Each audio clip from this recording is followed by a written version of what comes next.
Let's talk about how I created these in Blender. Type Shift plus A, add any mesh to create geometry nodes, press new, delete this input and add UV sphere. Connect this to output. Distribute points on face, add here. अब हमें simulation start करना है तो उसके लिए simulation node चाहिए होगी, तो simply type simulation and add here. अब हमें इसको ज्वाइन करना है, इसमें join geometry and add here.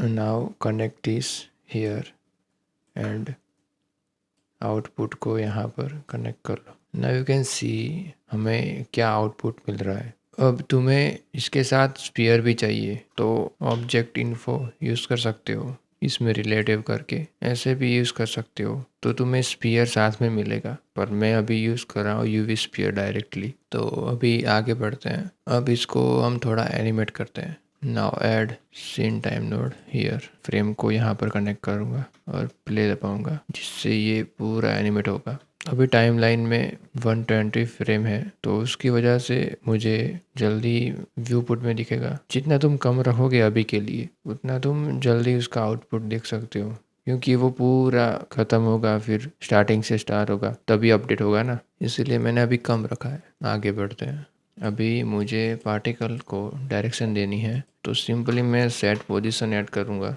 और उसको यहाँ पर ऐड कर लूँगा। तो यहाँ से मैं जब इसकी वैल्यू को 0.1 करूँगा और प्ले दबाऊँगा तो ये z एक्सिस में अप जाएगा क्योंकि प्लस वैल्यू है। अभी ये एक ही पॉइंट से वो इमिट हो रहा है। हमें यूवी स्फीयर के हर एक नॉर्मल से उसको इमिट कराना है, तो मैं अभी उस डेटा को स्टोर करने के लिए यहाँ पर स्टोर्ड नेम एट्रीब्यूट को ऐड करूँगा और इसको मैं वेक्टर कर लूँगा। सिंपली मैं यहाँ पर नॉर्मल नाम का एट्रीब्यूट ऐड कर लूँगा, नॉर्मल को यहाँ पर ऐड कर लूँगा। अभी ये नॉर्मल की वैल्यू को यहाँ पर डाल देंगे। अभी इसके डेटा को हम स्टोर कर चुके हैं और उसको हम आउटपुट के लिए यहाँ पर नेम्ड एट्रीब्यूट ऐड करेंगे, वेक्टर मैथ ऐड करेंगे। इसको थोड़ा दूर ले जाते हैं, इसको डुप्लीकेट कर लो और एक बार और इसको स्केल कर दो, ये यहाँ पर आएगा यहाँ पर। तो सिंपली पहले तो हमें एट्रीब्यूट को वेक्टर में देना है, स्केल को बाद में ऐड करेंगे। इसको यहाँ पर कनेक्ट करना है, इस वेक्टर को ऑफसेट में दे दो। Now go here and select normal. Now अभी क्या हो रहा है कि हर एक नॉर्मल से पार्टिकल इमिट हो रहा है, तो सिंपली इसकी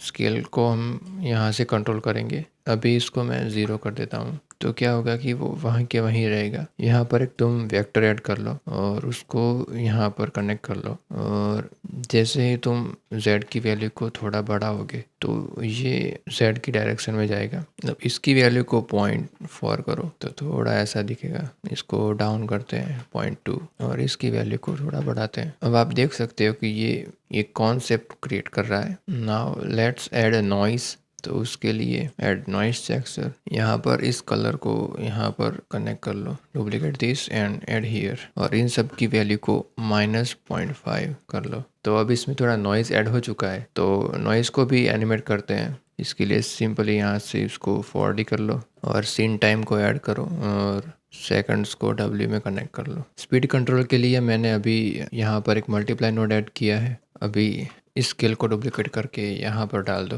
और उसकी वैल्यू को 2 कर लो। तो अभी थोड़ा और रेंडमाइज करने के लिए अभी ये नॉइज़ ऐड हो चुका है। यहाँ पर मैं इसको 0 कर दूंगा और यहाँ पर 0.4। ना उसकी वैल्यू को मैं 1 कर देता हूँ। अभी ये थोड़ा फ्रेम की तरह लगने लगा है। तो अभी पार्टिकल्स की लाइफ इन्फिनाइट है, मुझे क्या करना है कि पार्टिकल्स को लाइफ देनी है। तो उसके लिए मुझे एक कैप्चर एट्रीब्यूट चाहिए होगा, इधर ऐड कर लो और एक मैथ नोड ऐड कर लो। नाउ सिंपली इस वैल्यू को यहाँ पर कनेक्ट कर लो जिससे यहाँ पर एक वैल्यू ऐड हो जाएगी और इस वैल्यू को सिमुलेशन आउटपुट में अब यहाँ पर मैं डिलीट जियोमेट्री ऐड कर लेता हूँ। अभी ये डिलीट हो चुका है। नाउ पार्टिकल्स को स्टार्ट पॉइंट और एंड पॉइंट देने के लिए सिंपली मैं इसको डुप्लीकेट करके यहाँ पर ले जाऊँगा और इसको ग्रेटर देन कर दूंगा। इसकी वैल्यू को यहाँ पर सिलेक्शन में कनेक्ट कर लो और इस वैल्यू को इस वैल्यू में कनेक्ट कर लो। अब ये हो गया इसका स्टार्ट पॉइंट। अब मुझे एंड पॉइंट देना है तो मैं उसको रेंडमाइज एंड पॉइंट दूंगा। तो नाउ उसकी लाइफ को एंड करने के लिए मैं सिंपली ऐड करूंगा रैंडम वैल्यू नोड यहाँ पर। रैंडम वैल्यू नोड इसलिए क्योंकि एंड पॉइंट को मुझे रेंडमाइज करना है ताकि ऐसा ना लगे कि सभी एक ही टाइम पर एंड हो रहे हैं। इस वैल्यू को यहाँ पर कनेक्ट कर रहा हूँ और यहाँ पर मिनिमम 5 और मैक्सिमम 20 फ्रेम को डाल रहा हूँ। इन दोनों को थोड़ा आगे ले आते हैं। अब ध्यान से देखना मैं क्या कर रहा हूँ। इस मेन वैल्यू को मैं यहाँ पर कनेक्ट कर लूँगा तो इस पार्टिकल्स का स्टार्ट पॉइंट और एंड पॉइंट ऐड हो जाएगा। नाउ अभी जो रेंडर में मोशन ब्लर जैसा इफेक्ट दिख रहा था उसको क्रिएट करते हैं। उसको क्रिएट करने के लिए इसको यहाँ पर ले जाओ। हर एक पॉइंट पर एक इंस्टेंस ऐड करूँगा तो उसके लिए इंस्टेंट ऑन पॉइंट्स ऐड कर लूँगा और एक कॉन ऐड कर लूँगा। कॉन इसलिए क्योंकि ये थोड़ा ज़्यादा रिलेट करता है। अभी इसकी साइज़ बहुत ज़्यादा है। पहले मैं इसकी वर्टिसी को अराउंड 3 कर दूँगा।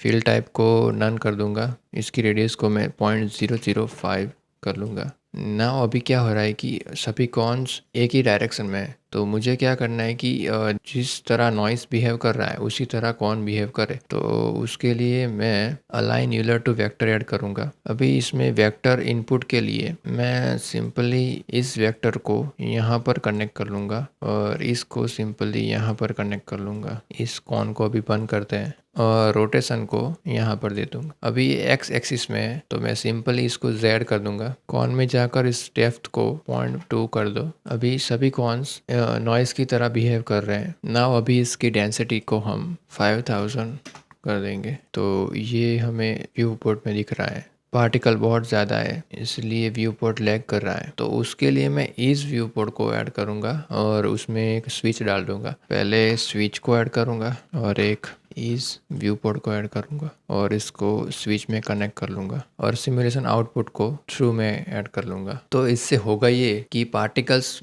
मुझे अभी रेंडर में ही दिखेंगे, व्यू पोर्ट में नहीं दिखेंगे। अभी रेंडर व्यू में जाऊं और यहाँ पर एक मटेरियल ऐड कर देते हैं। Go to shader editor, click new, इसको डिलीट कर देते हैं और इमिशन को ऐड करते हैं और इसको यहाँ पर कनेक्ट कर लेते हैं। इसके कलर को समथिंग अराउंड ऑरेंज कर दो और इसकी वैल्यू को हाईएस्ट 10 पे ले जाओ। अभी नोड एडिटर में जाके यहाँ पर फायर को सिलेक्ट कर लो। अभी रेंडर के लिए मैं एक कैमरा ऐड कर रहा हूँ। इसको सेट करके प्रेस कंट्रोल अल्ट 0 और इसको लॉक करके थोड़ा जूम कर देते हैं। एक और चीज़ यहाँ पर इसकी वैल्यू को 0.00005 कर लो। Now render image. तो हमारी फायर क्रिएट हो चुकी है और आज के लिए इतना ही। मिलते हैं अगले वीडियो में।